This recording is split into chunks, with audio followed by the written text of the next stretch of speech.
Hello and welcome back. If you don't know what time it is, clearly you're not subscribed. On that note, I will say that this video is for kind of the special, hey, there's 100 subscribers, okay? I never in my life thought that there would be 100 people that were subscribed to this channel. Now we're 100 plus. So, super cool. Really appreciate you guys. It actually really means a lot. And for those of you that aren't subscribed, guys, I'm just a regular dude. Most of my uploads are about dad time. Whether that be me out here messing around in the garage, working on things, or showing you guys some of the fun stuff that my wife, my son, and I do. It is dad time, okay?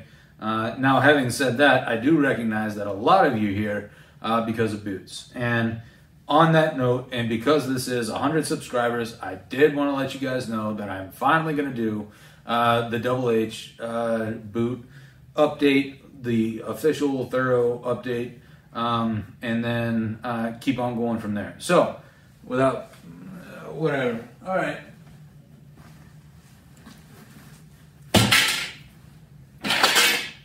So we are going to talk about our Double H boots, okay? These are the Double H Roper 5134 boots. And you can see that this is my left foot. Not that it really matters all that much, but it does. And I'll tell you why here in just a minute. Okay, this boot has clearly seen some wear. You got a little bit of delamination here from the welt to the midsole. Clearly they went from boots to skis, whatever else have you. Obviously, they're very, very well worn in, and all that good stuff. You can see the heel there. So these went from traction to non-traction, and all that is based on the work area that, or the walking space that I was working on. And primarily that was concrete and asphalt. And I think that is where this boot really shines, is concrete and asphalt. I really, occasionally I'd take these out into a job site where they were asking if you had steel toe, if, you know, it was laced up, if it was EVA this, if it was, you know, electrical, yada. Well, all the things that you could get in trouble with wearing these boots. These are not those boots that you wear in order to protect your feet and your body 100%. They're not, plain and simple. So what I'm trying to tell you is that these are not hard-used work boots. What they are meant for, and in my experience, is exactly what they were used for. Again, walking primarily on concrete and asphalt. They are extremely well worn, as you can see by the bottom. Like I told you, they're more like skis than they are anything else. And way down in there, they're pretty well wore out. I've already chewed up through a lot of the super cool linings, and let me show you the insole just as an example. There's the insole. I mean, these have been extremely well worn. So all of that to say, what do I think they're good at? A gentleman asked me if he's hanging drywall. Yeah, I'd wear these hanging drywall. If you're doing demo work or you're doing reno work, yeah, I'd wear these doing that. If you're retail, you're working in a store, yeah, I'd wear them for that. Are you an electrician? Yeah, I'd probably wear them for that too.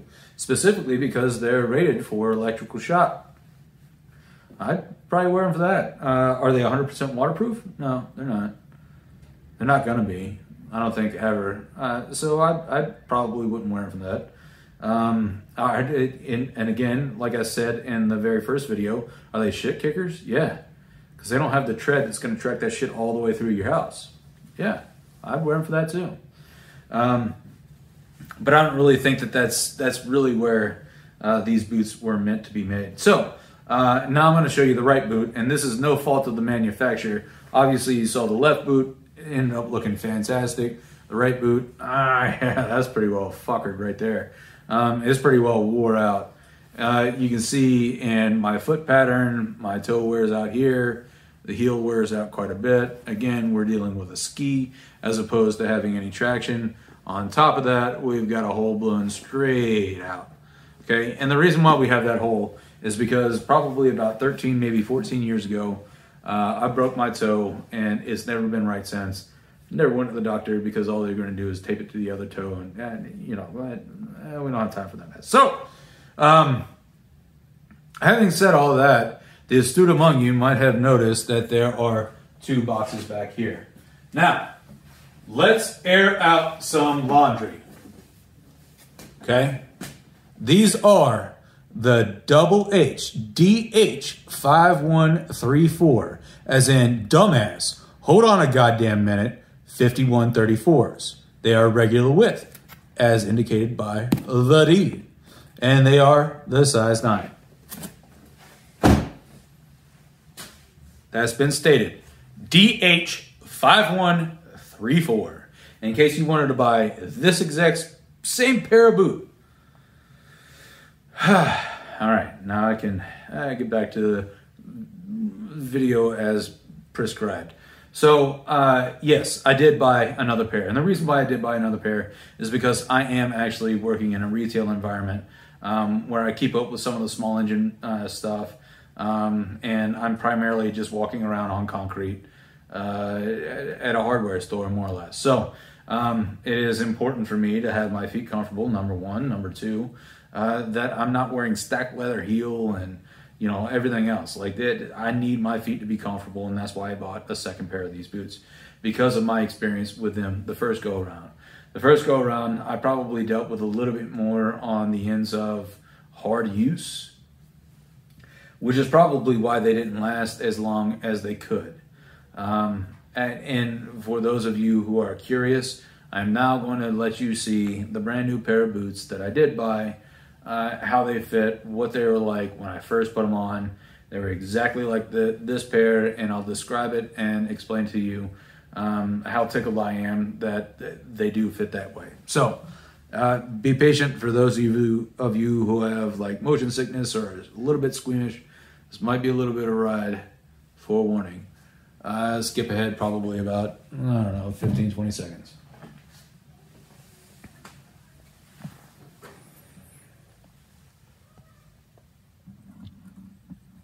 I tried to be as smooth and as gentle as I possibly could, but ultimately, these are the Double H boots. These are brand spanking new. I've been wearing them for roughly about an hour. They suck to put on, okay? They were uncomfortable. I didn't like them. And that's exactly how I put on the first pair.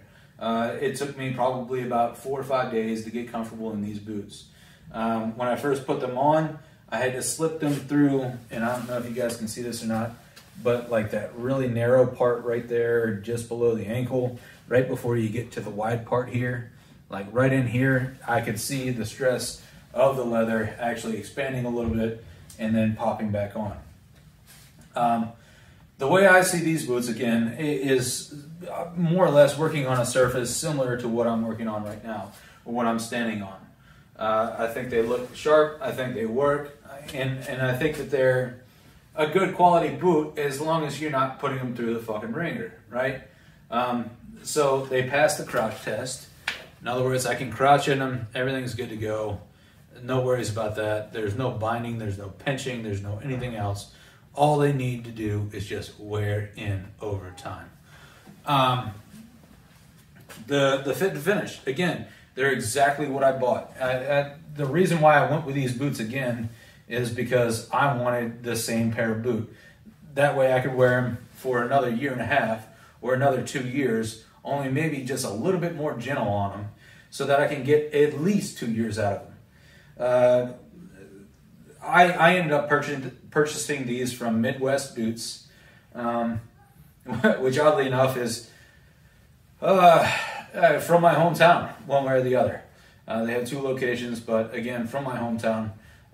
Again, the shipping situation, guys, right now, COVID and everything else included, guys, you're probably not going to get these for at least a week. But I did. I just wanted to bring you guys in and let you know, like, yeah, they work. These are the old pair back there are something that I wear for welding. There's something that I wear while I'm on the job. There's something that I wear while I'm off the job. I kind of view them more or less as slippers now. Something that I'll wear while I'm weed eating, just because I don't care if they get stained green. Something that I'll wear down the Walmart just because I'm not really trying to impress anybody. Something that I'll wear just kicking around. They're not dress boots. I cannot retire those into dress boots like I could my other pair. So, in conclusion, I appreciate all the people that have subscribed. If you like this video, you think the content's cool, you think the concept of being a dad is cool, you have some questions, you have some input, you have some ideas, bring it on. Just don't be a dick, okay?